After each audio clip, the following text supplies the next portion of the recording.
we're going to have to use the tools of battle. You know, the weapons change over time.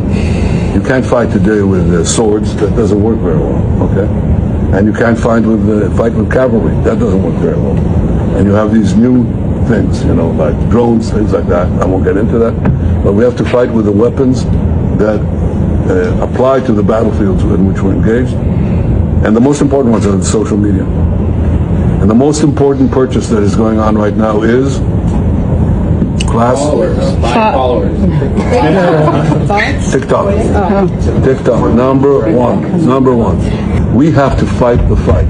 Impresionante la confesión de Netanyahu y la presión del lobby judío para quedarse con TikTok. Todavía hay quien te cuenta que la expropiación tenía como objetivo que los chinos no te controlaran. No, tenía que ver con que los estadounidenses puedan controlarte. No saben competir, no son capaces de crear un algoritmo que rivalice con el de TikTok en el mercado y la expropiación, el último refugio del incompetente, está en marcha. Te lo contamos desde un principio, fuimos probablemente el único canal que lo hizo. Tú y yo lo sabíamos. La nacionalización de TikTok no solo fue una demostración más de que Estados Unidos es un país mucho más autoritario e intervencionista que China, al nivel ya del expropiese de Chávez. Es la prueba de que están desesperados por el monopolio informativo y van a hacer lo que sea necesario para controlarte. Recuerda, China no hace sino lo que a tu político de turno le encantaría hacer y eventualmente hará. Eso en lo que se refiere al control. Lo de expropiar, no, eso no lo hace ni siquiera China.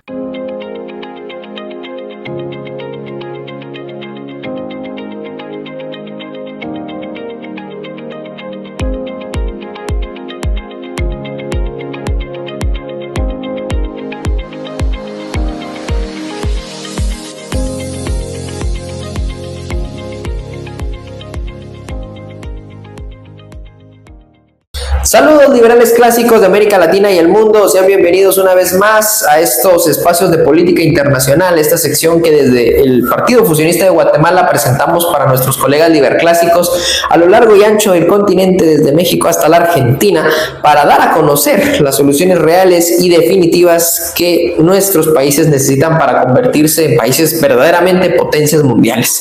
Si estás viendo este video y algunos extractos que estaremos colocando en TikTok, es porque aún no nos han censurado y no te has llenado de propaganda del Make America Great Again o en última instancia de los sionistas. Este es uno de los temas que vamos a estar tratando en este video, así que te invitamos a que te quedes con nosotros hasta el final. Como siempre, es un gusto estar acompañado del presidente del Foro Liberal de América Latina, Jorge Chiapas. Jorge, bienvenido, qué gusto saludarlo. Gracias, Gabriel, el gusto es mío. Como siempre, pues un honor estar al frente de estos micrófonos tratando de enseñar, inspirar y comprometer a los ciudadanos de América Latina para revertir el estatismo que predomina en nuestros países, Gabriel. Desde luego, y nosotros venimos acá semana a semana trayendo temas coyunturales de análisis, pues no tan mediático como lo vas a ver en los medios de comunicación, noticieros y demás, sino vamos a presentarte análisis político y contrapropuestas a esos efectos y fenómenos que hoy se ven en la mayoría de nuestros países. Y siempre en aras de un rol propositivo, te invitamos a que actives desde ya con el Foro Liberal de América Latina y que si aún no lo haces, nos dejes en los comentarios de qué país nos saludas y si ya estás activando con alguno de los movimientos o partidos políticos del foro. Jorge, vamos a hablar de la venta de TikTok, una herramienta que a los liberales clásicos, particularmente acá en Guatemala, nos ha venido muy bien para crear contenido, darnos a conocer con las personas, una plataforma que inicia su creación como una plataforma de ventas en China, pero bueno, aquí en Occidente lo usaron para hacer bailecitos y nosotros para generar contenido político, infoeducar a nuestros seguidores, y algunos colegas del foro también lo utilizan bastante para dar a conocer el proyecto de las 5 reformas. Entonces, bueno, estamos aquí en este análisis viendo que al parecer ahora ya no va a ser China, ahora se la están queriendo comprar forzadamente a los chinos el gobierno de Estados Unidos, ¿no?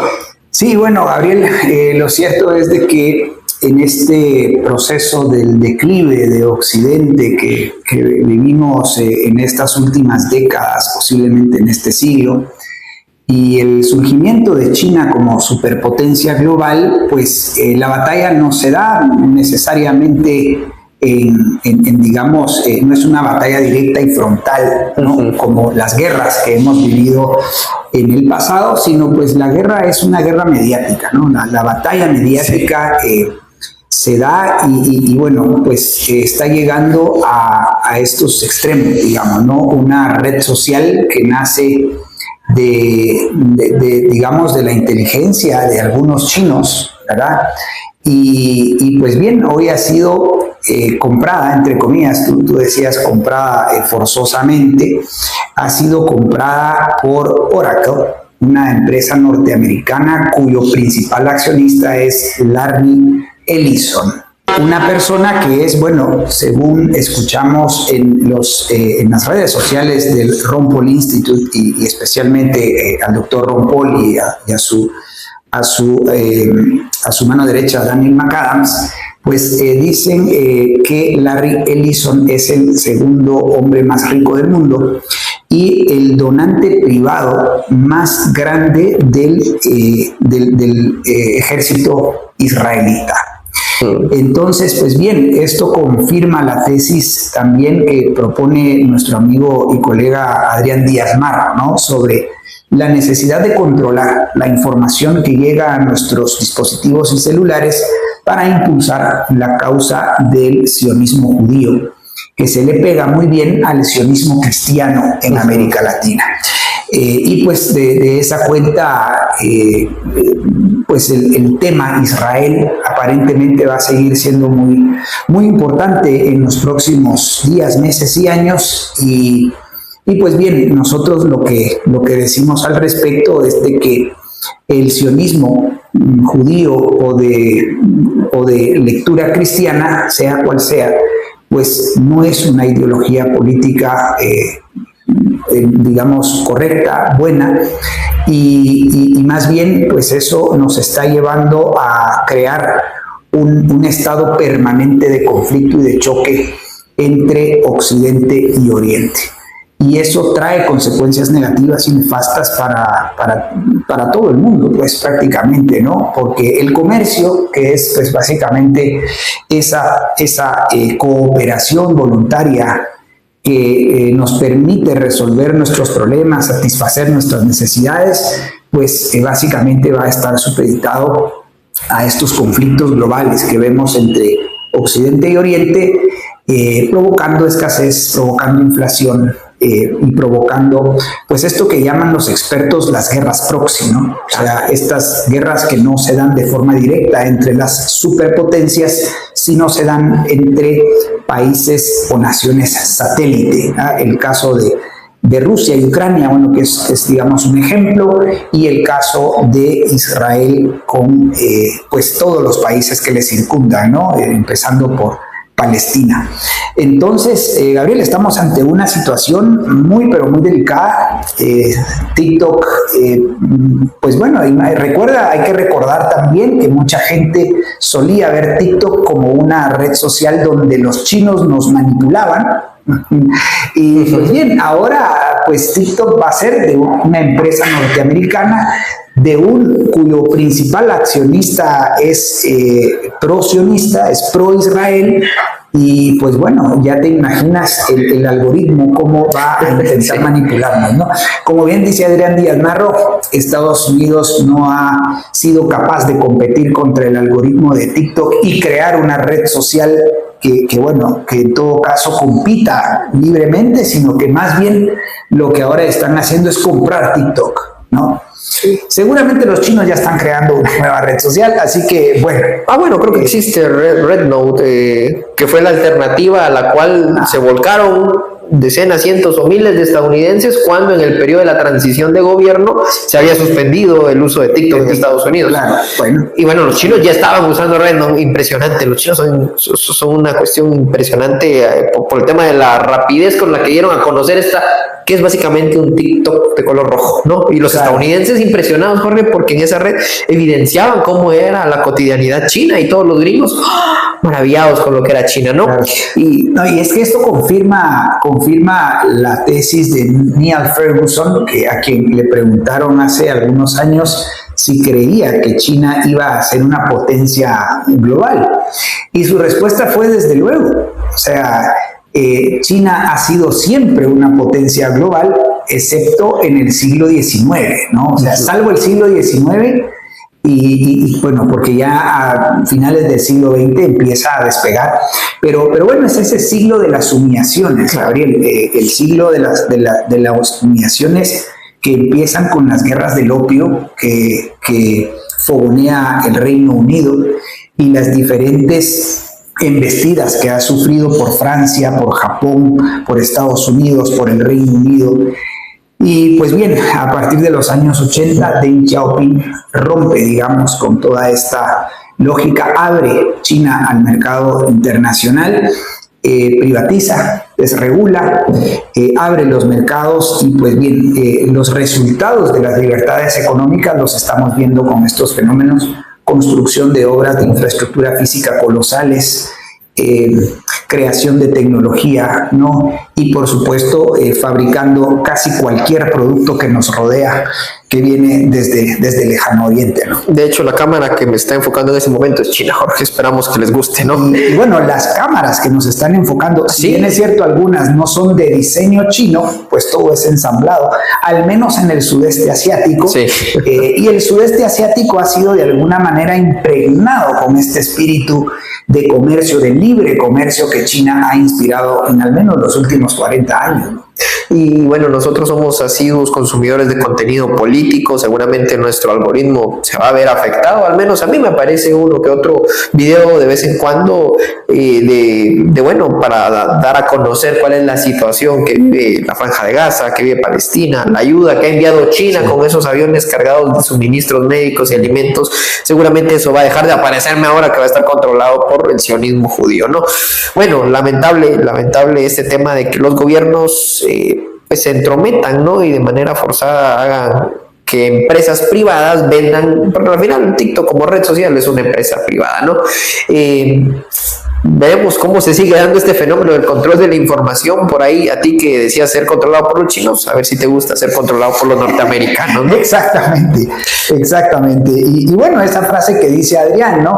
Los chinos no hacen sino lo que a tu gobernante le gustaría hacer y eventualmente hará, ¿no? Sí. Bueno, pues ahí está, creo que es una frase lapidaria de nuestro amigo y colega Adrián Díaz Marro, a quien le saludamos a la distancia. Pero bueno, a mí me gustaría que comentásemos un poco lo que sucede la semana pasada en la Organización de Naciones Unidas a razón de la reunión número 80, ¿no? O sea, celebraban el aniversario número 80 de las Naciones Unidas, creada en 1945 ya, ¿sí? Y 4 catunes, dijo el presidente Arévalo. 4 catunes. Bueno, el presidente Bernardo Arévalo comienza con un discurso en quechí, ¿no? Sí. Bueno, me gustaría que comentáramos un poco esa reunión y que pusiéramos en perspectiva liberal clásica cuál debiese de ser el rol de la Organización de Naciones Unidas, ¿no? Interesantísimo, porque como un foro de discusión de ideas para tratar de dirimir los conflictos, Naciones Unidas tendría un potencial interesantísimo, pero se ha convertido en un intento de gobierno mundial, ¿no? Y de pleitos globales que llegan a reflejarse en esos discursos donde gobernantes se tiran entre gobernantes, algunos discursos como el de Gustavo Petro, el propio Donald Trump, pues haciendo crítica en primera instancia, en el caso de Gustavo Petro, ¿no? De las malas prácticas de Estados Unidos, como el tema de la guerra del narcotráfico y demás, el propio Trump alegando por ahí la disfuncionalidad de la Organización de Naciones Unidas, digamos, la pérdida total del sentido de esa organización, y sin embargo no rehusándose a su rol como uno de los miembros del Consejo de Seguridad, que tiene derecho a veto y todas estas situaciones ahí que le otorgan privilegios a Estados Unidos en comparación al resto de miembros de Naciones Unidas.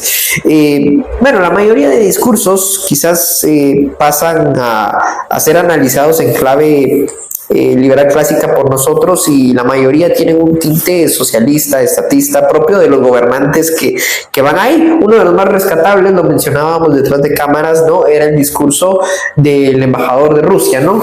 Es el ministro de Relaciones Exteriores, Sergei Lavrov. Sí. Bueno, pues él pronuncia un discurso muy interesante, muy directo, pero antes de matizar este discurso o hacer un análisis, si bien es cierto, tú bien has dicho, la Organización de Naciones Unidas nace con un espíritu de preservar la paz después de la Segunda Guerra Mundial, Lamentablemente, pues este gobierno mundial, que debió mantenerse con límites, como todo buen gobierno. Como todo buen gobierno, y que desde la doctrina liberal clásica podríamos convenir que una organización de Naciones Unidas es conveniente y necesaria, ¿sí?, como un interlocutor para, digamos, de alguna manera dirimir los conflictos que ocurren entre naciones, desde conflictos fronterizos, por ejemplo, hasta el cierre de los mercados, ¿no?, que existen hoy por hoy entre los países. Cosa que hacen los BRICS hoy por hoy. Cosa que obviamente ya han surgido alternativas, digamos, u opciones alternas a la Organización de Naciones Unidas. Bueno, China, como ya un nuevo hegemón mundial en el mundo, pues ya empieza a crear todas esas alianzas estratégicas. Ahí están los BRICS, ahí está el ASEAN, que es la Asociación de Naciones del Asia-Pacífico, y hay otros foros y otras plataformas, otros bloques comerciales, ¿no? Pero en el caso de la Organización de Naciones Unidas, Gabriel, si hubiese o si mantuviese un espíritu de preservar la paz, de servir como interlocutor y de tener límites, ¿no?, de tener límites en materia de seguridad, en materia de justicia, eventualmente, y por qué no en materia de obras de infraestructura pública que conecten los mercados en el mundo, pues nosotros los liberales clásicos aplaudiríamos y estaríamos presentes en la Organización de Naciones Unidas. Sin embargo, hoy por hoy la ONU tiene más de 100 agencias globales que se dedican a usurpar la soberanía de nuestros países a través de la firma de convenios, tratados, protocolos y acuerdos internacionales, en el cual se usurpan atribuciones, poderes y recursos de los ciudadanos. Entonces, pues desde luego que la ONU hoy por hoy es una de esas organizaciones supranacionales que debemos de juzgar críticamente su rol en el mundo, y no debemos de ser ciegos, digamos, ni de aplaudir como focas todo lo que viene de la ONU, ¿no? Hay temas que eventualmente sí convienen, ¿verdad? Por ejemplo, los temas de seguridad, pero de resto, bueno, por ejemplo, la FAO, que es la Organización para la Agricultura y la Alimentación, por ejemplo, el programa del medio ambiente, por ejemplo, o el IPCC, que es el panel intergubernamental de cambio climático. Todas estas agencias supranacionales realmente son perversas, nefastas y no contribuyen a la paz en términos globales, como tampoco contribuyen al libre comercio, que es un elemento clave para la creación de condiciones de paz. No contribuyen a la justicia, a la seguridad física, a la seguridad jurídica, y no contribuyen a la prosperidad general de los habitantes del mundo, pues al final. Entonces, bueno, creo que esa es una primera conclusión que los liberclásicos planteamos desde esta tribuna. Luego, con respecto a los discursos, ¿no? Bueno, Sergei Lavrov, el ministro de Relaciones Exteriores, pues planteó una condena, ¿no? O sea, hizo una condena muy directa al sistema unipolar en el cual se insiste a nivel global, pues y él dice claramente que es importante reconocer ya la existencia de un orden multipolar, ¿no? Y en ese sentido, pues bueno, él hace la propuesta de hacer cambios sustanciales al Consejo de Seguridad de la ONU, y eventualmente pues también pone en perspectiva el conflicto entre Rusia y Ucrania, hace una condena a las acciones recientes de la OTAN, ¿verdad? Y bien, pues mira, Gabriel, la verdad es de que Rusia es otro de esos países que vienen creciendo, que vienen posicionándose aún mejor en el concierto de las naciones a nivel global.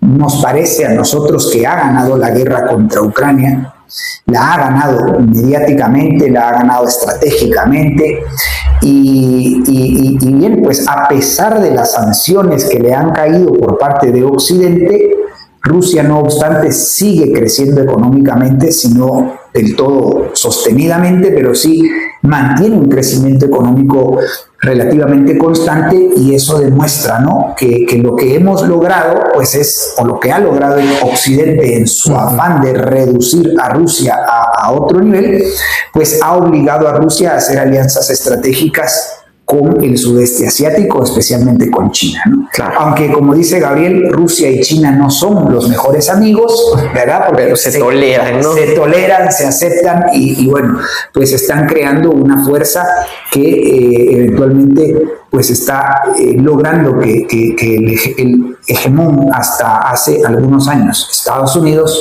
pues comience este declive en todos los órdenes posibles, ¿no? No solo en el aspecto económico.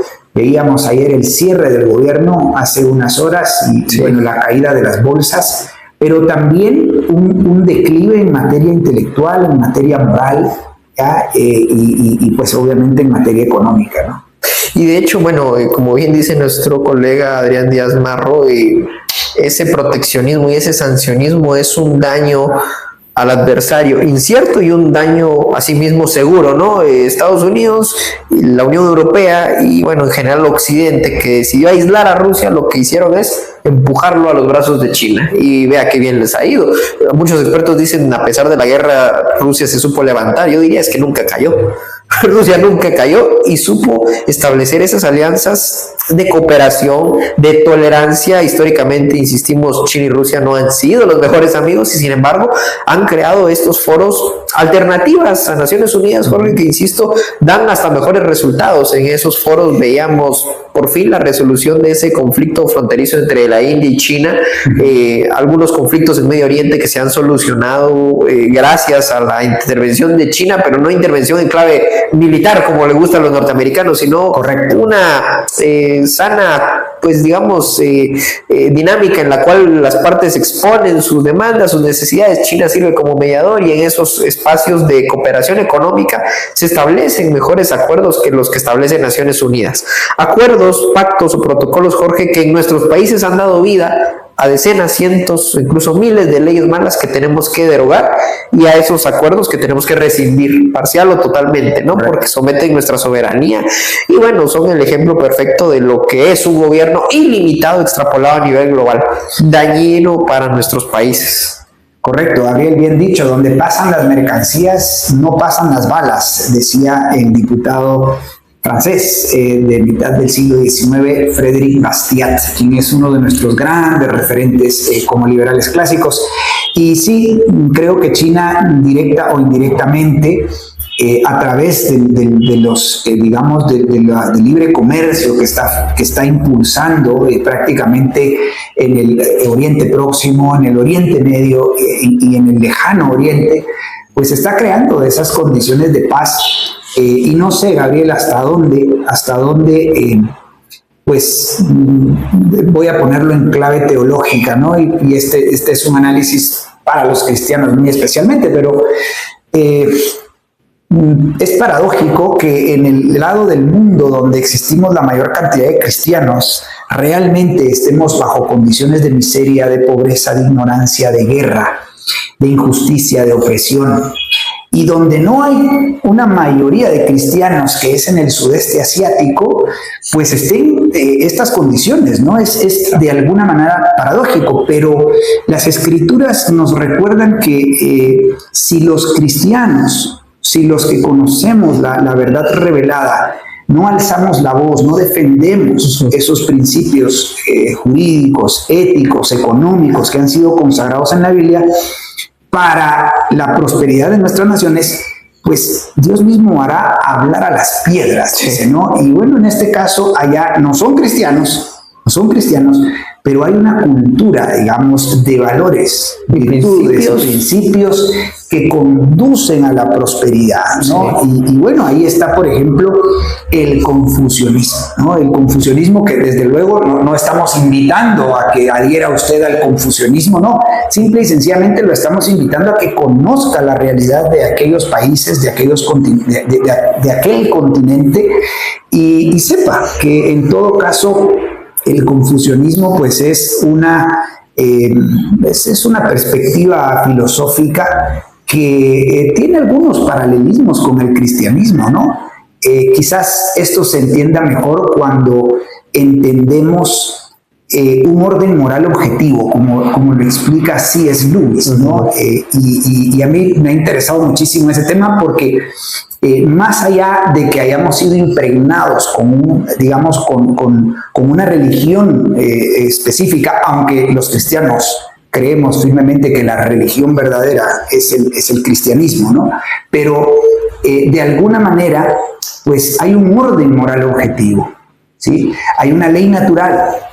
Y esa ley natural, si se respeta, pues de alguna manera empiezan a decantar como consecuencia natural, pues ciertas condiciones de orden, de justicia, de libertades en el marco de la verdad. Y creo que eso es lo que está pasando en estos países, aunque dicho sea de paso, los cristianos están creciendo en aquellos países, ¿no? Ya hablaremos un poco del tema, es probable que hablemos un poco del tema, porque existe la noción de que en China hay censura y hay represión sobre los cristianos. No estamos tan seguros de eso, creemos más bien que existen pues ciertas libertades para el florecimiento de la iglesia cristiana, tanto católica como protestante, en el sudeste asiático y en China en particular. Pero bueno, esa es la situación que se impone en este momento y creo que los cristianos debemos de estar abiertos a la posibilidad de que, no existiendo una mayor cantidad de cristianos en el oriente del planeta, pues estén sucediendo lo que prescriben las escrituras: orden, justicia y libertades, siempre y cuando los gobiernos permanezcan limitados, los mercados realmente libres y existan ciertas condiciones de propiedad privada. Aunque no haya una mayoría de cristianos, sí hay una mayoría de respeto a los principios cristianos, interesantemente. Caso contrario a América Latina, que digamos, en el papel, digamos, hay miles de cristianos de todas las denominaciones que usted quiera, pero los principios se han abandonado. Los principios del cristianismo, y lo vemos reflejado en las crisis políticas, económicas y sociales que enfrentan nuestros países. Traíamos el caso de Ecuador para comentarlo hoy, un gobierno que genera represión, violencia a ciudadanos, digamos, ¿qué tiene de cristiano eso? ¿Existe un gobierno limitado en Ecuador? La respuesta es no. Existen los principios fundamentales de mercados libres, digamos, impuestos justos, igualdad ante la ley. Igualdad ante la ley, claro. Todo eso se ha perdido de este lado del mundo, donde aparentemente preservábamos, ¿no? Justicia restitutiva y compensatoria, justicia contributiva, gobierno limitado a la jurisprudencia, temas de justicia y demás. Exacto, no existe. Y bueno, qué bueno que traes a colación el caso ecuatoriano, porque es un ejemplo de las derechas malas, ¿no? Estas derechas que, como decíamos en el programa, creo que, o en algún programa anterior, decíamos que las derechas malas, filosóficamente hablando, son peor que las izquierdas. Así es. Porque de las izquierdas, pues ya sabemos cómo son, ¿sí? No le puedes pedir peras al olmo, pero sí que le puedes pedir peras al peral. Entonces, de las izquierdas no podemos esperar más de lo que suelen ofrecer: desorden, injusticia y opresión en el marco de la mentira. Eso es lo que ofrecen las izquierdas. Pero las derechas debiesen de ofrecer orden, justicia y libertades en el marco de la verdad. Y el problema es que las derechas pues han degenerado gradual y progresivamente en toda América Latina en las últimas 3 décadas. El profesor Alberto Mansuetti habla de las 3 oleadas de la derecha mala: la derecha neoliberal en la década de los 90, la derecha que abanderó de alguna manera presidentes como Álvaro Uribe en Colombia, y luego pues en Guatemala podríamos hablar de Oscar Berger, digamos, como parte de esa oleada. Y luego la tercera oleada, que es la oleada actual, presidida por un Donald Trump, por un Javier Milei, por un Jair Bolsonaro, que hoy pues ya está a punto de entrar a la cárcel. Bueno, estas 3 oleadas de la derecha mala han socavado las posibilidades de que una derecha auténticamente liberal, clásica, completa, verdadera, radical, pueda alcanzar cierto grado de poder, especialmente en los congresos, en los parlamentos, y desde ahí impulsar una agenda de transición al capitalismo liberal. Las derechas malas son un obstáculo, ¿sí? Son un obstáculo gigantesco para la buena derecha. La derecha conservadora en lo moral, político y cultural, pero a la vez liberal en lo económico. Y pues lamentablemente esa derecha buena, pues hoy por hoy somos cuatro gatos, ¿no? No en el sentido literal, pero pues queremos decir que somos muy pocos, estimados amigos. No venimos a tratar de vender grandezas, porque no hay grandezas detrás de nosotros. Pues hay un grupo de latinoamericanos impulsando las 5 reformas, la transición al capitalismo liberal, el conservadurismo moral, político y cultural, la democracia liberal en todos nuestros países, pero somos realmente muy pequeños, somos muy pocos y somos poco influyentes. ¿Por qué? Porque la mayoría de gente está poniendo atención a los grandes influencers de la mala derecha, ¿no? Gente como Agustín Laje, como Emanuel Dana, como Javier Milei, gente como, no sé, Lukács, y bueno, tantos otros influencers que tienen muchos seguidores, que venden muchos libros y que lamentablemente no contribuyen a alcanzar los resultados que necesitamos. Por eso, estimados ciudadanos, la invitación es a que dejen de darle like, views, cámaras y micrófonos a esos influencers. ¿De qué te sirve seguir escuchando que la batalla es cultural? Si como vemos acá, la batalla cultural la tenemos perdida en Occidente. Tenemos que dar la batalla política por rescatar a nuestros países, y la primera, digamos, iniciativa que tienes que tomar es apoyarnos en el Foro Liberal de América Latina, apostar por apoyar al partido fusionista en Guatemala, al movimiento por las 5 reformas en el Perú, a los liderazgos del Partido de Evolución en Uruguay, a los liderazgos de los fusionistas en Bolivia, en Colombia, apostar por apoyar el programa de las 5 reformas y activar con nosotros para rescatar a Occidente y, ¿por qué no?, pensar en que nuestros países puedan superar y ser mejores que las hoy potencias mundiales verdaderas, China y Rusia. Así que, estimados amigos, invitados a que no solo nos dejen su like, invitados a que nos comenten, que nos compartan y que adhieran a la plataforma del Foro Liberal y a los respectivos liderazgos de su país. Jorge, vamos a seguir estudiando sobre estos temas. Seguramente vamos a tener que ver qué pasa con Estados Unidos con este cierre de gobierno y otros temas de índole internacional. Invitadísimos a que no se pierdan la próxima semana el próximo video. Mientras tanto, nosotros seguimos avanzando sin prisa pero sin pausa, con Dios y con la verdad por delante.